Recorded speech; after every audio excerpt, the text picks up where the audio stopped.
I hope कि आप सभी बहुत ही अच्छे होंगे। तो यार आज की वीडियो में हम लोग बात करेंगे लिक्विड डोजेज फॉर्म के बारे में, जो कि हमारे यूनिट सेकंड का 4th लेक्चर होने वाला है। तो आप लोग कॉपी और पेन लेके बैठ जाइए और हम लोग अपना आज का वीडियो स्टार्ट करते हैं।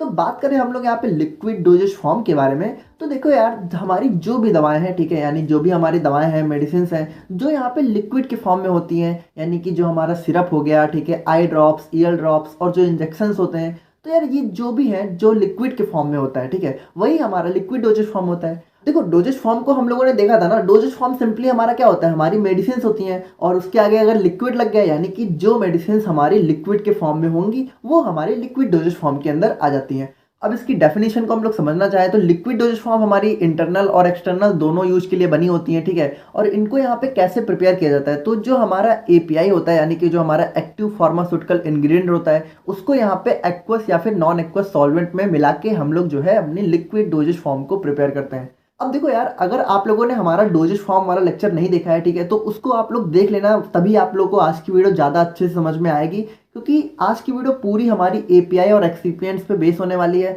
तो अगर आप लोगों को कुछ भी आइडिया नहीं है, ठीक है, तो आज की वीडियो आप लोग को समझने में बहुत ज़्यादा प्रॉब्लम होगी। तो यार प्लीज़ वो वाला वीडियो आप लोग देख लेना, ताकि आज की वीडियो आप लोग को समझ में आ जाए। बाकी एक बेसिक आइडिया हम लोग थोड़ा देख लेते हैं। तो देखो हम लोग को पता है कि जो भी हमारी मेडिसिन होती हैं, यानी जो भी हमारी कोई भी हमारी दवा है, ठीक है, देखो मेडिसिन का मतलब यहाँ पे टैबलेट या फिर कैप्सूल नहीं होता है, ठीक है। मेडिसिन मतलब हमारी कोई भी दवा है, ठीक है, तो इसको आप लोग सिंपली दवा समझो। तो कोई भी हमारी दवा जो है दो चीज़ों से मिलकर बनी होती है, जिसमें पहला क्या होता है हमारा एपीआई और दूसरा क्या होता है हमारा एक्सीपिएंट्स, ठीक है।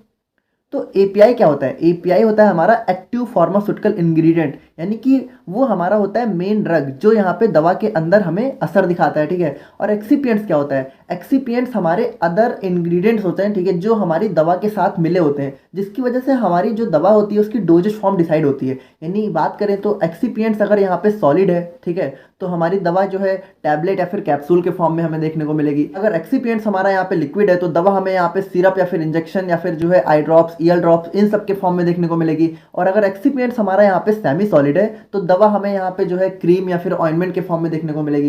यानी कि जो हमारी दवाओं की अलग अलग डोजेज फॉर्म होती है वो हमारी टोटली एक्सीपिएंट्स पे बेस होती है। यानी एपीआई, देखो एपीआई सब में लगभग लगभग सेम होता है, ठीक है, लेकिन एपीआई को हम लोग जो है किस टाइप के एक्सिपिएंट के साथ मिला रहे हैं वो हमारी दवाओं की डोजेज फॉर्म को डिसाइड करता है। तो यहाँ पे लिक्विड डोजेज फॉर्म के अंदर क्या होता है कि जो हमारा ड्रग होता है, ठीक है, वो यहाँ पे जो है सॉल्वेंट, देखो सॉल्वेंट हमारा क्या होता है, जो हमारा मेन सॉल्यूशन होता है उसमें जो सबसे ज्यादा अमाउंट में रहता है वो हमारा सॉल्वेंट होता है। तो जो हमारी लिक्विड डोजेज फॉर्म का जो सॉल्यूशन होता है, तो उसमें जो हमारा सॉल्वेंट होता है वो हमारा क्या होता है, एक्वस या फिर नॉन एक्वस, ठीक है। तो एक्वस और नॉन एक्वस का मतलब क्या हुआ कि यहाँ पे एक्वस में जो है वाटर जो है सॉल्वेंट के फॉर्म में प्रेजेंट होगा, और नॉन एक्वस में क्या होगा कि वाटर के अलावा जो भी अदर सॉल्वेंट्स होते हैं, यानी हमारा ऑयल हो गया या फिर और भी जो भी सारी चीजें हैं जो वाटर के अलावा अगर हम लोग जो है दवा को किसी और चीज में डाल के बना रहे हैं, तो वो हमारा नॉन एक्वस सॉल्वेंट्स के अंदर आ जाएगा।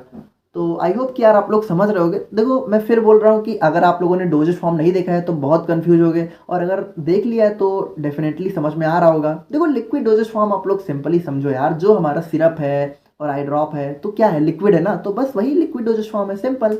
अब देखो यहाँ पे जो हमारी लिक्विड डोजेज फॉर्म होती है वो यहाँ पे फर्दर दो अलग अलग कैटेगरी में डिवाइड होती है, जिसमें पहला होता है हमारा मोनोफेजिक, दूसरा होता है हमारा बाइफेजिक। अब देखो मोनोफेजिक और बाइफेजिक यहाँ पे क्या होता है कि इसको आप लोग इस तरह समझो कि चलो इसको हम लोग थोड़ा सा ऐसे समझते हैं कि देखो मान लो यहाँ पे दो जो है हमारे पास लिक्विड डोजेज फॉर्म है, ठीक है, मान लो ये हमारे पास सिरप है दो, ठीक है, अब इसको आप लोग समझ लो सिरप है, ठीक है। तो देखो मोनोफेजिक का यहाँ पे क्या मतलब है, इसके अंदर हमें पूरा सोल्यूशन एक फेस में देखने को मिल रहा है, ठीक है, यानी इसमें कोई यहाँ पे अलग अलग फेस नहीं है। और बाइफेजिक का मतलब यहाँ पे क्या होगा कि यहाँ पे दो अलग अलग फेस देखने को मिलेंगी, यानी आप लोग इसको देखोगे तो आप लोग को जो है ये दो अलग अलग फॉर्म में देखने को मिलेगा। अब इसको आप लोग थोड़ा इस तरह समझो कि अगर मान लो हम लोग जो है पानी को, ठीक है, वाटर के साथ मिक्स करते हैं, तो कभी आप लोग जो है पानी और तेल को मिला के देखो तो उसका क्या होगा। मान लो अगर इस ग्लास में हम लोगों ने क्या किया, पहले हम लोगों ने पानी डाला, ठीक है, और उसके बाद हम लोगों ने तेल डाला, तो यहाँ पे तेल पानी में मिक्स नहीं होता है बल्कि उसके ऊपर ही दिखने लगता है। तो यहाँ पे देखो क्या हुआ, दो अलग अलग फेस हो गए, यानी एक फेस हमारा ये हो गया और दूसरा फेस हमारा ये हो गया। तो यहाँ पे देखो यहाँ पे क्या हुआ, दो फेस देखने को मिलने लगी, दो फेस, ठीक है। तो उसी तरीके से जो हमारे बाईफेजिक लिक्विड डोजेज फॉर्म होते हैं उसके अंदर हमें दो अलग अलग फेज देखने को मिलती है, यानी कि ये दोनों आपस में मिलते नहीं है जल्दी, ठीक है। और जो हमारा मोनोफेजिक होता है उसमें हमें कोई भी दो फेज नहीं देखने को मिलती है, वो हमारा सिंपल जो है। अब इसको आप लोग ऐसे समझ सकते हो कि आप लोग पानी लो, ठीक है, और उसको किसी ग्लास में लेके देखो तो उसके अंदर हमें कोई भी ऐसा फेस वेस का सिस्टम नहीं देखने को मिलेगा ना, क्योंकि उसके अंदर हमें सिंगल फेस देखने को मिलेगी। तो जो हमारा सिंगल फेज है वो हमारा मोनोफेजिक हो गया, और जिसके अंदर हमें दो फेज देखने को मिले वो हमारा बाईफेजिक हो गया। देखो मोनो का मतलब क्या होता है, मोनो का मतलब ही होता है सिंगल, ठीक है, और बाई का मतलब क्या होता है, डुअल, ठीक है। तो बाई के अंदर हमें दो फेज देखने को मिलेंगी और मोनो के अंदर सिंगल। और वही हमारे यहाँ पे डेफिनेशन में भी लिखा हुआ है कि मोनोफेजिक लिक्विड डोजेज फॉर्म हमारी ऐसी डोजेज फॉर्म होती है जिसमें हमारा सिंगल फेज होता है, ठीक है, और इसके अंदर हमारा ट्रू सोल्यूशन होता है, ठीक है, कोई मिक्सचर नहीं होता है, इसके अंदर दो तीन मिक्सचर नहीं होते हैं, ये हमारा एक सोल्यूशन होता है जो मोनोफेजिक होता है। और इसके अंदर जो है एक्वस या फिर नॉन एक्वस सॉल्वेंट जो है बेस के फॉर्म में प्रेजेंट होते हैं, यानी कि जो इसका सॉल्वेंट होता है वो यहाँ पे एक्वस भी हो सकता है, नॉन एक्वस भी हो सकता है, जैसा हम लोगों ने ऊपर देखा था। और उसी तरीके से जो हमारा बाईफेजिक लिक्विड डोजेज फॉर्म है तो इसके अंदर जैसा हम लोगों ने अभी देखा कि उसके अंदर दो इमिसिबल फेजेस होती हैं। देखो एक चीज आप लोग थोड़ा ध्यान से समझो, दो फेस हमें कब दिखाई पड़ेंगी, जब यहाँ पे दो ऐसे लिक्विड आपस में मिक्स होंगे जो यहाँ पे मिक्स ना हो रहे हो। इमिसिबल का क्या मतलब है, जो आपस में मिसिबल ना हो, यानी आपस में जब मिक्स नहीं होते हैं, ठीक है, तो हमें दो फेस देखने को मिलने लगती है। तो देखो जो हमारा इमल्सन और सस्पेंशन होता है, ठीक है, वो हमारा बाईफेजिक लिक्विड डोजेज फॉर्म के अंदर आ जाता है, ठीक है। बेसिकली इन्हीं दोनों को हम लोग जो है बाईफेजिक लिक्विड डोजेज फॉर्म के अंदर स्टडी करते हैं। तो इसको हम लोग जो है अपनी नेक्स्ट यूनिट में देखने वाले हैं, तो वहाँ पे आप लोग को काफ़ी अच्छे से समझ में आ जाएगा। अब बात करें हम लोग यहाँ पे लिक्विड डोजेज फॉर्म के एडवांटेजेस के बारे में, तो देखो जो लिक्विड डोजेज फॉर्म होती है, ठीक है, वो यहाँ पे बहुत जल्दी एब्जॉर्ब हो जाती है अगर हम लोग इसको सॉलिड डोजेज फॉर्म से कंपेयर करें। अब इसको आप लोग इस तरह समझो कि अगर आप लोगों ने कोई टैबलेट खाई, तो टैबलेट खाने के बाद क्या होता है कि बॉडी के अंदर जाने के बाद सबसे पहले टैबलेट टूटती है, ठीक है, फिर उसका यहाँ पे डिसइंटीग्रेशन होता है, फिर जाके वो एब्जॉर्ब होती है। लेकिन वही लिक्विड डोजेज फॉर्म ऑलरेडी जो है मतलब उसमें कोई टूटने फूटने का काम तो होता नहीं है, उसको आप लोगों ने पिया और तुरंत यहाँ पे एब्जॉर्ब हो गया, यानी कि उसका एब्जॉर्प्शन यहाँ पे काफ़ी जल्दी हो जाता है हमारी बॉडी में। और इसीलिए अगर आप लोग कभी नोटिस करोगे तो टैबलेट खाने के एक दो घंटे बाद आपको आराम मिलता है, लेकिन अगर आप लोगों ने सिरप वगैरह पी है, ठीक है, तो बहुत जल्दी आराम आप लोग को देखने को मिल जाता है। वहीं इंजेक्शन अगर आप लोगों ने लगवा लिया है तो तुरंत आराम देखने को मिल जाता है। देखो सारा खेल यहाँ पे होता है कि कितनी जल्दी दवा हमारी ब्लड में पहुंच रही है। देखो इंजेक्शन में क्या होता है, ब्लड में तुरंत उसको डाल दिया जाता है, ठीक है, और सिरप क्या होता है कि वो थोड़ी देर बाद पहुंचता है, और जो टैबलेट होता है वो बहुत लेट में पहुंचता है। तो जितनी जल्दी पहुंचेगा उतना जल्दी आराम मिलेगा। देखो इस चीज़ को आप लोग समझ लो, क्योंकि ये सारी चीज़ें आगे चल के बहुत ज़्यादा काम आने वाली हैं, ठीक है। तो ये कुछ बेसिक्स होते हैं फार्मेसी के, तो आप लोग को इतना पता होना चाहिए।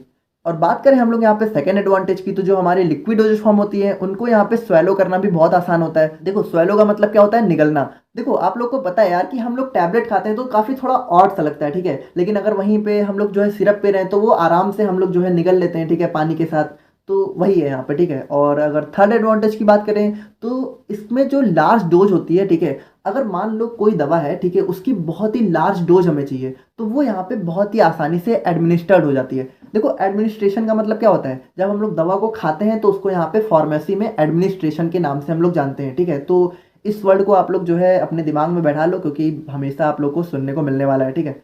तो यहाँ पे क्या बताया गया है कि मान लो इसको आप ऐसे समझो कि अगर कोई टैबलेट है और आपको 7-8 टैबलेट खाने को दे दी जाए तो यार काफ़ी मतलब आपको बेकार सा लगने लगेगा, लेकिन अगर वहीं पे 2-3 ढक्कन अगर सिरप पीना हो तो आराम से आप लोग पी सकते हो। तो वही यहाँ पे बताया जा रहा है कि अगर दवा की लास्ट डोज है तो उसको यहाँ पे लिक्विड डोजेज फॉर्म के अंदर उसको आसानी से लिया जा सकता है, ठीक है। और उसी तरीके से जो हमारी ऐसी दवाएं होती हैं, ठीक है, जिनका यहाँ पे बिटर या फिर अनप्लीजेंट टेस्ट होता है, यानी कुछ हमारी ऐसे एक्टिव फार्मास्यूटिकल इंग्रेडिएंट होते हैं, ठीक है, जिनका यहाँ पे टेस्ट जो है काफ़ी कड़वा होता है या फिर अच्छा नहीं होता है, तो उसमें हम लोग क्या करते हैं कि हमारे स्वीटनिंग या फिर फ्लेवरिंग एजेंट्स को मिला देते हैं, ठीक है। अब यहाँ पे स्वीटनिंग और फ्लेवरिंग एजेंट्स यहाँ पे क्या करेंगे, एक्सीपियंट्स का काम करेंगे।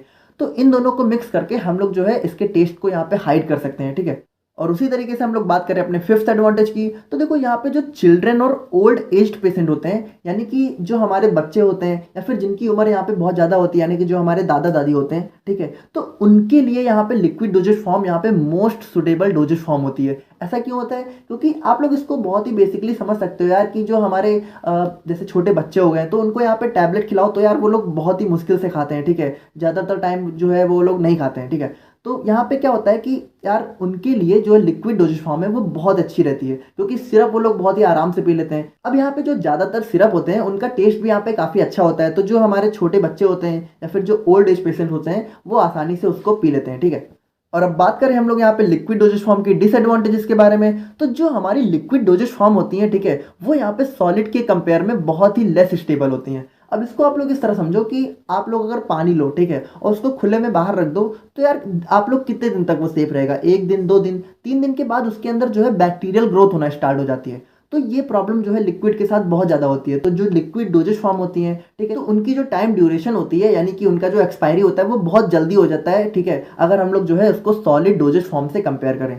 और बात करें हम लोग यहाँ पे सेकंड डिसएडवांटेज की, तो जो हमारी लिक्विड डोजेज फॉर्म होती है वो थोड़ी यहाँ पे बल्की होती हैं, ठीक है, तो उनको यहाँ पे ट्रांसपोर्ट और स्टोर करने में काफ़ी इनकन्वीनियंट होता है। तो इसको आप लोग ऐसे समझो कि ज़्यादातर आप लोग को पता है कि लिक्विड डोजेज फॉर्म जो है शीशे की बॉटल्स में आती हैं। तो ट्रांसपोर्ट का मतलब क्या होता है कि एक जगह से दूसरी जगह ले जाना। तो जब हमारी लिक्विड डोजेज फॉर्म को यहाँ पे ट्रांसपोर्ट किया जाता है या फिर स्टोर मतलब जब हम लोग रखते हैं, तो बहुत ज़्यादा डर होता है ना कि यार कहीं बॉटल गिर ना जाए, या फिर ट्रांसपोर्ट के टाइमिंग में जो है 2-3 बॉटल्स आपस में लड़के टूट गई तो कितना नुकसान हो सकता है। तो यहाँ पे काफ़ी सारी इनकन्वीनियंट जो है इस मामले में देखने को मिल जाती है।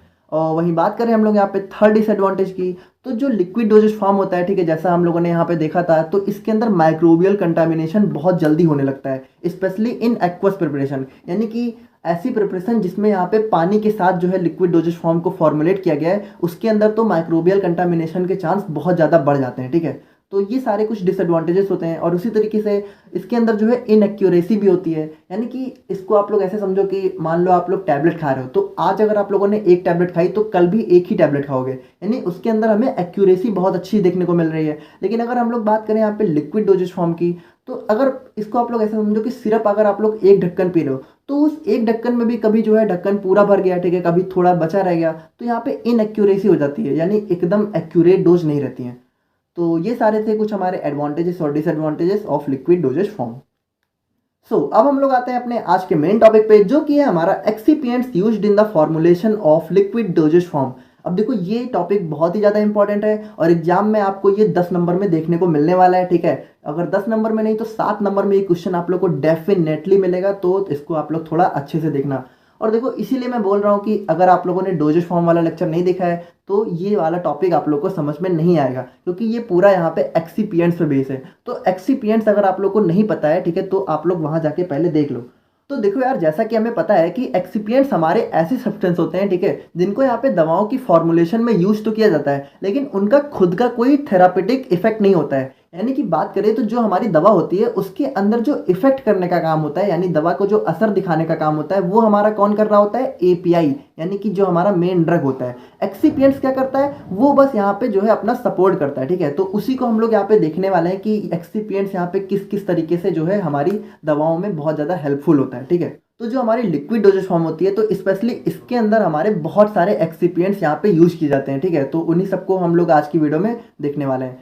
तो एक्सिपिएंट्स को हम लोग यहाँ पे एडिटिव के नाम से भी जान सकते हैं, ठीक है। तो अगर यहाँ पे कोई लिक्विड डोजेज फॉर्म है तो उसके अंदर हमें ये सारे एक्सिपिएंट्स देखने को मिल सकते हैं, जिसमें पहला है हमारा व्हीकल या फिर सॉल्वेंट, दूसरा है हमारा को सॉल्वेंट, तीसरा है हमारा प्रिजर्वेटिव्स, चौथा है हमारा एंटीऑक्सीडेंट्स, फिफ्थ है हमारा सस्पेंडिंग या फिर इमल्सिफाइंग एजेंट्स, और सिक्स्थ है हमारा विस्कोसिटी एनहांसिंग एजेंट, सेवंथ है हमारा बफरिंग एजेंट्स या फिर इसको हम लोग बफर्स के नाम से जान सकते हैं, और एट्थ है हमारा स्वीटनिंग एजेंट्स, नाइन्थ है हमारा फ्लेवरिंग एजेंट्स, और 10th है हमारा कलरिंग एजेंट्स। यानी ये सारी चीज़ें हमारी एक लिक्विड डोजेज फॉर्म के फॉर्मेशन में यूज की जाती हैं, ठीक है।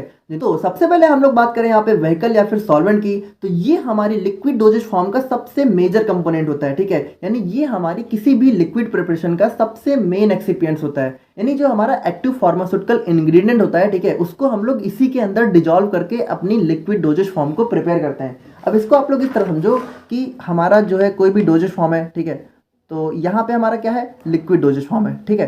तो हमारी कोई भी जो डोजेज फॉर्म होगी वो हमारी किससे मिलके बने होगी? एपीआई से और एक्सिपिएंट से।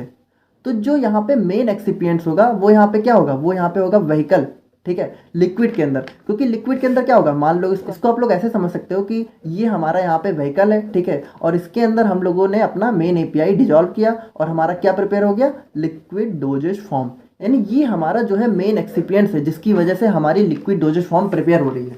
तो इसको अगर हम लोग यहाँ पे डेफिनेशन से समझना चाहें तो ये हमारे लिक्विड डोजेज फॉर्म का मेजर कंपोनेंट होता है, जिसके अंदर हमारा जो मेन ड्रग होता है, देखो ड्रग और एपीआई ये दोनों सेम चीज़ें होती हैं, तो आप लोग कंफ्यूज मत होना, ठीक है।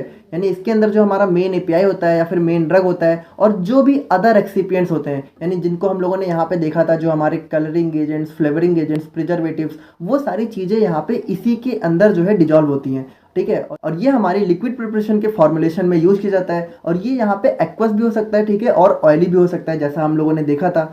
अब देखो यहाँ पे जो चॉइस ऑफ व्हीकल होता है, ठीक है, वो यहाँ पे किस पे डिपेंड करता है, वो यहाँ पे डिपेंड करता है nature and physicochemical properties of active pharmaceutical ingredient. यानी यहाँ पे ये बताया जा रहा है कि हमारा जो व्हीकल है, ठीक है, या फिर हमारा जो सॉल्वेंट है, वो यहाँ पे एक्वस होगा या फिर ऑयली होगा, वो चीज़ इस पे डिपेंड करता है कि जो हमारा मेन ड्रग है, एपीआई है, वो कैसा है। अगर एपीआई हमारा एक्वस नेचर का है तो उसके लिए जो सॉल्वेंट होगा वो हमारा कौन सा होगा, एक्वस। और अगर एपीआई हमारा ऑयली नेचर का है तो उसके लिए हम लोग जो है ऑयली सॉल्वेंट्स का यूज करते हैं। अब देखो व्हीकल और सॉल्वेंट्स को आप लोग इस तरह समझ सकते हो कि आप लोग ऐसे समझो कि आप लोग के घर में खीर बन रही है, ठीक है। तो खीर में क्या क्या होता है, खीर में होता है हमारा दूध होता है, ठीक है, चावल होता है, और उसके बाद उसमें जो हम लोग जो है बादाम, काजू और किशमिश वगैरह डालते हैं। तो एक बात बताओ, जो हमारा चावल होता है, ठीक है, या फिर जो हमारे उसके बाद जो हम लोग बादाम, किशमिश, काजू और उसको मतलब अच्छा बनाने के लिए चीनी वीनी, ठीक है, वो सारी चीज़ें डालते किस में, डालते हम लोग दूध में, है ना। यानी दूध हमारा जो है उसके अंदर जो है हमारा व्हीकल का काम कर रहा है, ठीक है। तो आप लोग इसी तरीके से समझो कि हमारी कोई भी लिक्विड प्रिपरेशन है तो उसके अंदर जो भी हमारा एपीआई हो गया या फिर अदर इंग्रेडिएंट्स हो गया, ठीक है, यानी कि preservative, antioxidants, colouring agents, sweetening agents, उसको हम लोग मिलाते किसके अंदर है, मिलाते हैं हम लोग जो है व्हीकल के अंदर है, ठीक है, यानी सॉल्वेंट्स के अंदर है। देखो सॉल्वेंट्स आप लोग समझ रहे हो ना यार, सॉल्यूशन में क्या होता है, सॉल्वेंट जो है मेजर रोल प्ले करता है, और सोल्यूट क्या होता है, सोल्यूट के अंदर होंगे हमारे जो एपीआई हो गया और बाकी जो एक्सिपिएंट्स होंगे वो यहाँ पे सोल्यूट का काम करेंगे। और जब यहाँ पे सोल्यूट और सॉल्वेंट मिल जाएंगे तो हमारा सॉल्यूशन तैयार होगा, और सॉल्यूशन हमारा क्या होगा, लिक्विड डोजेज फॉर्म। तो अब बात करें हम लोग यहाँ पे को सॉल्वेंट्स की, तो ये हमारे कुछ लिक्विड कंपोनेंट्स होते हैं जिनको यहाँ पे जो हमारा ड्रग होता है, यानी कि जो हमारा एक्टिव फार्मास्यूटिकल इंग्रेडिएंट होता है, उसकी सॉल्युबिलिटी को बढ़ाने के लिए यूज किया जाता है। अब देखो क्या होता है कि कुछ कुछ जो हमारे एपीआई होते हैं, ठीक है, वो यहाँ पे जल्दी से डिजॉल्व नहीं होते, यानी जल्दी से सॉल्युबल नहीं होते हैं, ठीक है। तो उसकी सॉल्युबिलिटी को बढ़ाने के लिए हम लोग यहाँ पे कभी कभी को सॉल्वेंट्स का यूज करते हैं। अब इसमें हमारे इथेनॉल, ग्लाइसरॉल, ये हमारे कुछ मेन को सॉल्वेंट्स का रोल प्ले करते हैं। और बात करें हम लोग यहाँ पे प्रिजर्वेटिव्स की, तो यार देखो जैसा हम लोगों ने देखा था कि अगर लिक्विड है, ठीक है, तो उसके अंदर माइक्रोबियल कंटामिनेशन बहुत जल्दी होने लगता है, यानी उसके अंदर जो है बैक्टीरियल ग्रोथ बहुत जल्दी होने लगती है, ठीक है। तो उससे बचाने के लिए, यानी कि जो हमारी सिरप है या फिर कोई भी हमारी लिक्विड प्रिपरेशन है, ठीक है, तो वो खराब ना हो जल्दी, तो उसके लिए हम लोग यहाँ पे प्रिजर्वेटिव्स का यूज करते हैं। प्रिजर्वेटिव्स यहाँ पे क्या होते हैं, ये हमारे कुछ केमिकल कंपाउंड्स होते हैं जिनको यहाँ पे जो है अपने लिक्विड फॉर्मुलेशन में यूज किया जाता है, ताकि जो है उनको माइक्रोबियल कंटामिनेशन से बचाया जा सके। अब देखो यहाँ पे प्रिजर्वेटिव्स तो बहुत सारे होते हैं, लेकिन जो हमारी लिक्विड प्रिपरेशन होती है उसके लिए यहाँ पे बहुत कम ही जो है ऐसे प्रिजर्वेटिव्स होते हैं जो एप्रोप्रिएट होते हैं, यानी कि जो सही होते हैं। यानी बहुत कम अमाउंट में हमारे पास जो है एंटी माइक्रोबियल प्रिजर्वेटिव्स अवेलेबल होते हैं जो हमारी ओरल एडमिनिस्ट्रेशन में यूज किए जाते हैं। और उसी तरीके से हम लोग बात करें यहाँ पे एंटीऑक्सीडेंट्स के बारे में, तो इसको हमारी लिक्विड प्रिपरेशन में यूज किया जाता है ताकि जो है उसके ऑक्सीडेशन को यहाँ पे रोका जा सके, प्रिवेंट किया जा सके। अब देखो ऑक्सीडेशन क्या होता है, ऑक्सीडेशन एक स्टेट होती है जिसमें यहाँ पे इलेक्ट्रॉन रिलीज होते हैं, ठीक है। तो आप लोग इसको समझो कि अगर हमारी कोई दवा है और उसमें यहाँ पे इलेक्ट्रॉन्स रिलीज होना स्टार्ट हो गए तो हमारी दवा बेकार होना शुरू हो जाएगी। तो उसको यहाँ पे बचाने के लिए हम लोग जो है एंटीऑक्सीडेंट्स का यहाँ पे यूज करते हैं। अब देखो जो आइडियल एंटीऑक्सीडेंट होता है, यानी कि जो एक अच्छा एंटीऑक्सीडेंट होता है, वो यहाँ पे नॉन टॉक्सिक होना चाहिए, यानी कि वो यहाँ पे जो है हार्मफुल नहीं होना चाहिए, और जो है व्हीकल में सॉल्युबल होना चाहिए, ठीक है, और यहाँ पे स्टेबल होना चाहिए एट ऑल टेम्परेचर्स, यानी कि टेम्परेचर जो है अगर यहाँ पे थोड़ा सा घट बढ़ भी रहा है तो उसकी स्टेबिलिटी पे यहाँ पे कोई भी फर्क नहीं पड़ना चाहिए। और बात करें हम लोग यहाँ पे सस्पेंडिंग और इमल्सिफाइंग एजेंट्स की, तो देखो यार इन दोनों को बेसिकली हमारा जो इमल्सन होता है और जो सस्पेंशन होता है उनकी फॉर्मुलेशन में यूज किया जाता है, ताकि जो हमारी दो अलग अलग लेयर होती हैं, ठीक है, उनको यहाँ पे थोड़ा मिसिबल बनाया जा सके। अब देखो यहाँ पे आप लोग को ये चीज़ें ज़्यादा अच्छे से समझ में नहीं आएंगी, लेकिन इसको जब हम लोग यहाँ पे नेक्स्ट यूनिट में पढ़ेंगे तो वहाँ पे इसको हम लोग काफ़ी डिटेल में देखेंगे, तब आप लोग को ये वाला टॉपिक बहुत ही अच्छे से क्लियर हो जाएगा। और जो हमारे विस्कोसिटी इनहेंसिंग एजेंट्स होते हैं उनको यहाँ पे सॉल्वेंट की विस्कोसिटी इंक्रीज करने के लिए यूज किया जाता है। देखो विस्कोसिटी क्या होता है, विस्कोसिटी होता है यहाँ पे गाढ़ापन, ठीक है। आप लोग इसको ऐसे समझ सकते हो, जैसे हमारी शहद होती है ना, तो वो यहाँ पे थोड़ी विस्कस होती है। विस्कस का मतलब यहाँ पे होता है कि कितना ज़्यादा कोई चीज़ गाढ़ा है, ठीक है। अगर मोर विस्कस है यानी बहुत ज़्यादा गाढ़ा है, अगर लेस विस्कस है यानी कि वो यहाँ पे काफ़ी पतला है। तो यहाँ पे क्या किया जाता है कि कुछ ऐसे सॉल्वेंट्स होते हैं जिनको यहाँ पे हम लोग को जेल्स में कन्वर्ट करना होता है या फिर पेस्टेज यानी क्रीम के फॉर्म में कन्वर्ट करना है। तो उसमें हम लोग क्या करते हैं कि विस्कोसिटी इन्हेंसिंग एजेंट्स का यूज करते हैं, जिससे हमारी जो सॉल्यूशन है, ठीक है, हमारी जो लिक्विड प्रिपरेशन है उसकी विस्कोसिटी यहाँ पे बढ़ जाती है, ठीक है, और वो यहाँ पे जेल या फिर पेस्ट के फॉर्म में कन्वर्ट हो जाते हैं। और उसी तरीके से हम लोग बात करें यहाँ पे बफरिंग एजेंट्स या फिर बफर्स के बारे में, तो देखो बफर्स को हम लोगों ने ऑलरेडी बहुत ही डिटेल में डिस्कस कर लिया है। तो अगर आप लोगों ने देखा है तो आप लोग को पता होगा कि बफर्स क्या होता है। बफर्स हमारे ऐसे एजेंट्स होते हैं जो यहाँ पे पीएच को कांस्टेंट लेवल पे मेंटेन रखते हैं, यानी यहाँ पे पीएच को चेंज नहीं होने देते हैं। तो देखो क्या होता है कि जो हमारा बॉडी होता है उसके अंदर यहाँ पे जितने भी फ्लूइड्स होते हैं, देखो बॉडी फ्लूइड यहाँ पे क्या होता है कि बॉडी के अंदर यहाँ पे लिक्विड फॉर्म में जो भी चीज़ें देखने को मिलती हैं वो यहाँ पे बॉडी फ्लूइड के अंदर आ जाती हैं। जैसे हमारा ब्लड हो गया, ठीक है, तो यहाँ पे जो हमारा ब्लड होता है, ठीक है, तो उसका पीएच यहाँ पे कितना होता है 7.4। और हम लोग को पता है कि हमारी जो दवा होती है वो हमें असर कब दिखाती है, जब वो यहाँ पे ब्लड में पहुँचती है। तो अगर हमारी दवा जो है ब्लड में पहुँच रही है और ब्लड का पीएच अगर यहाँ पे 7.4 है, तो जो हमारी दवा है उसका पीएच भी तो यहाँ पे 7.4 होना चाहिए। तो हम लोग यहाँ पे क्या करते हैं कि हमारी जो भी फॉर्मुलेशन है सबसे पहले तो हम लोग उसको 7.4 पीएच पे जो है बनाते हैं, और उसके बाद उसका पीएच यहाँ पे 7.4 से चेंज ना हो इसके लिए हम लोग क्या करते हैं उसमें बफरिंग एजेंट्स या फिर बफर्स को ऐड कर देते हैं। तो बफर्स यहाँ पे क्या करते हैं, उसके पीएच को यहाँ पे 7.4 पे मेंटेन रखता है। और अब बात करें हम लोग यहाँ पे स्वीटनिंग एजेंट्स की, तो देखो यार ये तो बहुत ही सिंपल है। देखो कुछ कुछ हमारी ऐसी दवाएं होती हैं जिनका टेस्ट यहाँ पे बहुत ही कड़वा होता है, बिटर होता है और अनप्लीजेंट होता है, यानी कि अच्छा नहीं होता है। तो उसमें हम लोग क्या करते हैं, उसमें हम लोग कुछ स्वीट सब्सटेंस को ऐड कर देते हैं जिससे यहाँ पे उनका टेस्ट यहाँ पे मीठा हो जाता है, ठीक है। तो इसके अंदर हमारे बेसिकली शुगर होता है, ठीक है, ग्लूकोज होता है, सुक्रोज होता है, सैकरिन, हनी, ठीक है, ये हमारे कुछ कॉमनली यूज्ड स्वीटनिंग एजेंट्स होते हैं जिनको हम लोग जो है दवाओं की फॉर्मुलेशन में यूज करते हैं। और उसी तरीके से जो हमारा फ्लेवरिंग एजेंट्स होता है, तो कुछ कुछ हमारी ऐसी दवाएं होती है जिनका यहाँ पे स्मेल या फिर उनका भी टेस्ट यहाँ पे नहीं अच्छा होता है,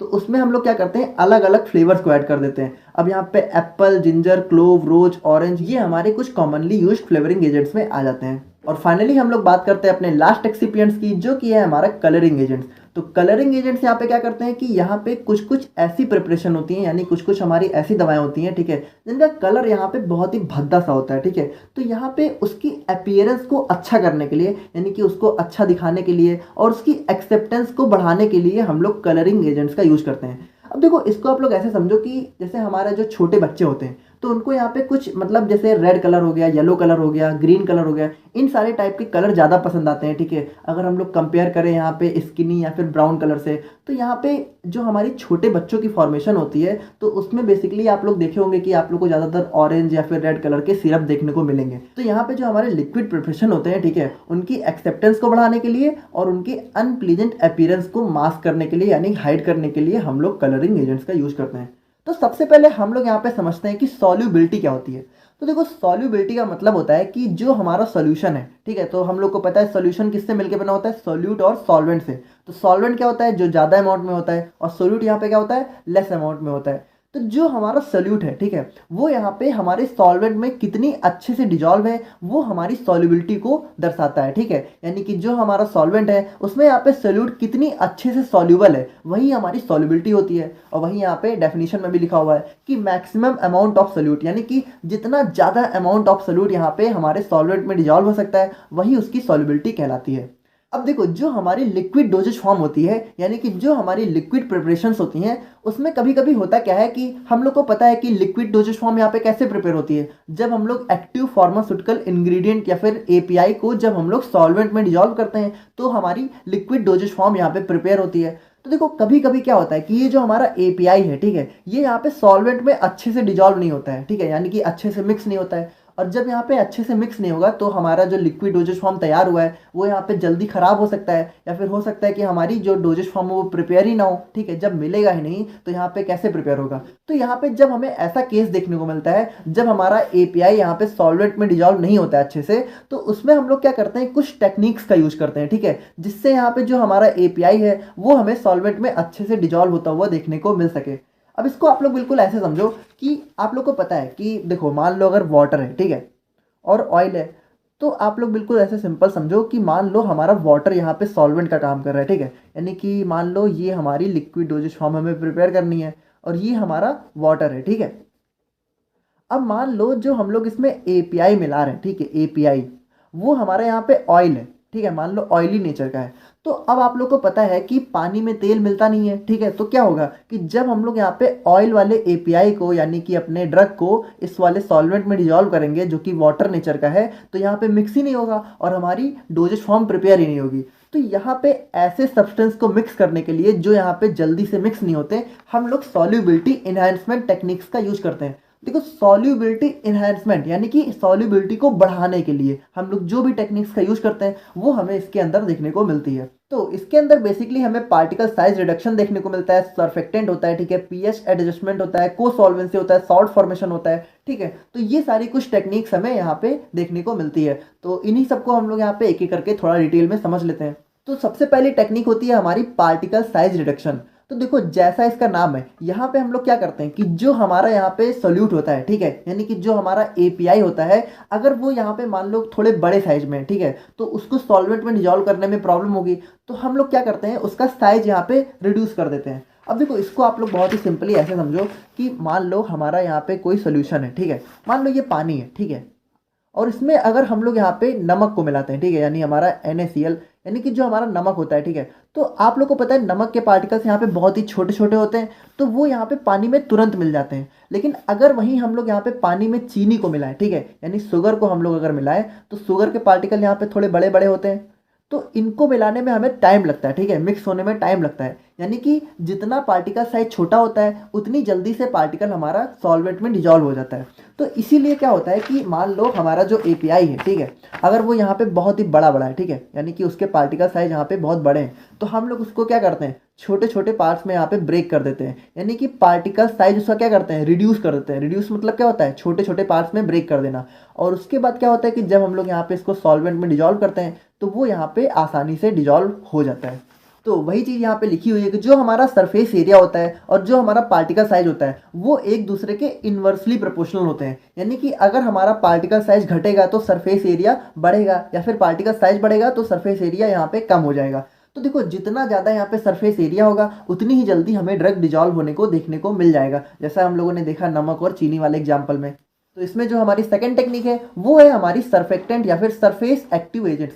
अब देखो इसको बेसिकली अगर मान लो हमें ऑयल और वाटर को मिक्स करना है, ठीक है, उसके लिए हम लोग जो है इस वाली टेक्निक का यूज करते हैं। देखो इसमें होता क्या है, सरफेक्टेंट हमारे ऐसे मॉलिक्यूल्स होते हैं, ठीक है, जो यहाँ पे, अब देखो सबसे पहले आप लोग ऐसे समझो कि जैसे अगर हम लोग जो है पानी और तेल को मिलाते हैं तो क्या होता है, दो फेस देखने को मिलते हैं, और इन दो फेस के बीच में क्या होता है, एक लेयर देखने को मिलती है, ठीक है, जो यहाँ पे इन दोनों को सेपरेट करती है।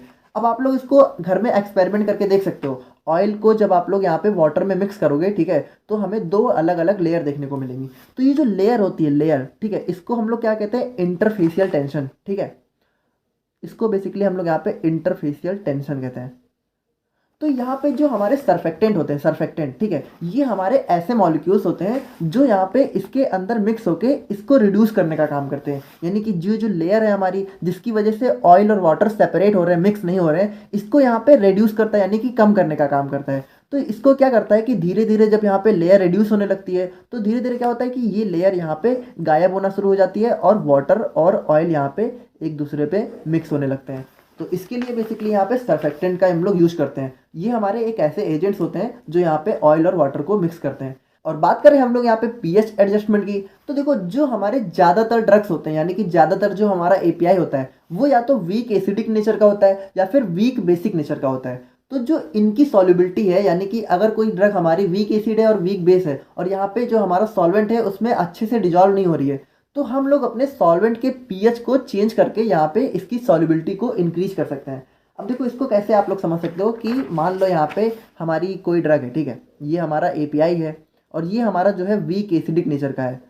तो एक बात बताओ, वीक एसिडिक नेचर का है तो इसका पीएच कितना होगा, यानी कि हमारा जो एपीआई है अगर वो वीक एसिड है तो आप लोग को पता है स्ट्रॉन्ग एसिड का मतलब क्या हुआ कि जितना ज़्यादा उसका कम पीएच है, यानी कि जितना कम पीएच होगा उतना स्ट्रॉन्ग एसिड होगा, जितना ज़्यादा पीएच होगा उतना वीक एसिड होगा। तो अगर किसी एसिड का पीएच 1, 2 या 3 के अंदर देखने को मिल रहा है तो वो बहुत ही स्ट्रांग है, और अगर वीक है तो उसका पीएच कितना होगा, हमारा यहाँ पे 5, 6 या फिर 7 पीएच देखने को मिलेगा।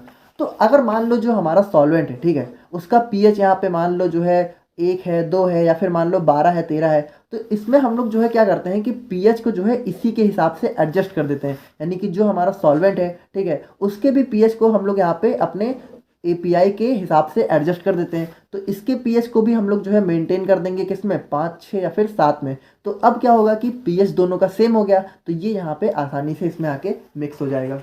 और बात करें हम लोग यहाँ पे को सॉल्वेंसी की, तो देखो को सॉल्वेंसी हमारी एक टेक्निक्स होती है जिसमें हम लोग को सॉल्वेंट्स का यूज करते हैं। अब देखो को सॉल्वेंट्स को हम लोगों ने अपनी excipients used in liquid doses form वाले टॉपिक में देखा था। ये हमारे क्या होते हैं, ये हमारे लिक्विड कंपोनेंट्स होते हैं जो यहाँ पे पुअरली सॉल्युबल ड्रग को जो है सॉल्वेंट में मिलाने का काम करते हैं। तो देखो ये यहाँ पे काम कैसे करते हैं, आप लोग थोड़ा ध्यान से देखना कि जैसे ये हमारा क्या हो गया, ये हमारा हो गया ड्रग, ठीक है, एपीआई हो गया, और ये हमारा हो गया सॉल्वेंट, ठीक है, ओके। और ये दोनों आपस में मिक्स नहीं हो रहे, यानी कि आपस में डिजॉल्व नहीं हो रहे। तो ये जो हमारा को सॉल्वेंट होता है, ठीक है, को सॉल्वेंट, मान लो ये हमारा को सॉल्वेंट है, तो ये को सॉल्वेंट यहाँ पे क्या करता है कि को सॉल्वेंट हमारे ऐसे सब्सटेंस होते हैं, ठीक है, जिनके अंदर ये हमारा एपीआई भी डिजॉल्व होता है और जिनके अंदर हमारा सॉल्वेंट भी डिजॉल्व होता है। आप लोग देखो थोड़ा ध्यान से समझो, देखो एपीआई और सॉल्वेंट एक दूसरे में डिजॉल्व नहीं हो सकते, ठीक है, तभी तो ये पुअरली सॉल्युबल है। तो यहाँ पे क्या होता है कि को सॉल्वेंट यानी कि हम लोग कुछ ऐसे सब्सटेंस का यूज करते हैं जिसमें हमारा ये एपीआई भी डिजॉल्व हो सकता है और इसमें हमारा ये सॉल्वेंट भी डिजॉल्व हो सकता है। तो क्या होता है कि जब हम लोग इन को सॉल्वेंट्स को अपनी लिक्विड डोजेज फॉर्म में ऐड कर देते हैं तो वो पहले यहाँ पे एपीआई को डिजॉल्व करता है और फिर यहाँ पे सॉल्वेंट को डिजॉल्व करता है, फिर तीनों आपस में मिक्स हो जाते हैं और हमारा जो सोल्यूशन है वो यहाँ पे मिक्स हो जाता है, स्टेबल हो जाता है और आपस में सब लोग यहाँ पे डिजॉल्व हो जाते हैं। और बात करें हम लोग अपने लास्ट टेक्निक की, तो ये होता है हमारा सॉल्ट फॉर्मेशन। तो देखो होता क्या है कि जो हमारी ज़्यादातर ड्रग्स होती हैं या फिर ज़्यादातर जो हमारे एपीआई होते हैं वो यहाँ पे सॉल्ट में बहुत ही अच्छे से डिजॉल्व होते हैं, ठीक है। यानी कि अगर हम लोग जो है अपने एपीआई या फिर ड्रग को सॉल्ट में ऐड करें तो वो बहुत ही तेज़ी से डिजॉल्व हो जाता है। तो इसमें हम लोग करते क्या है कि जो हमारा सॉल्वेंट होता है जिसमें हमारी ड्रग डिजॉल्व नहीं हो रही है उसको हम लोग जो है सॉल्ट में कन्वर्ट कर देते हैं। यानी कि जो हमारा सॉल्वेंट है उसको हम लोगों ने क्या किया, यहाँ पे सॉल्ट में कन्वर्ट कर दिया। और उसके बाद क्या होगा कि हम लोगों ने देखा सॉल्ट में हमारी कोई भी जो ड्रग होती है वो बहुत ही अच्छे से डिजॉल्व हो जाती है। तो इसकी वजह से क्या होगा कि हमारी जो ड्रग की सॉल्युबिलिटी है वो यहाँ पे इन्हेंस हो जाएगी, यानी कि हमारा जो ड्रग है वो यहाँ पे अच्छे से सॉल्वेंट में मिक्स हो जाएगा। तो आई होप कि आप लोग को आज की वीडियो समझ में आ गई होगी और यहाँ पे हमारा यूनिट 2 कंप्लीट हो जाता है। नोट्स आप लोग को डिस्क्रिप्शन बॉक्स में देखने को मिल जाएंगे, तो वहाँ से आप लोग डाउनलोड कर सकते हैं। और अगर आप लोग को वीडियो अच्छी लगी तो चैनल को सब्सक्राइब भी कर सकते हैं। बाकी मिलते हैं नेक्स्ट वीडियो में। Thank you so much.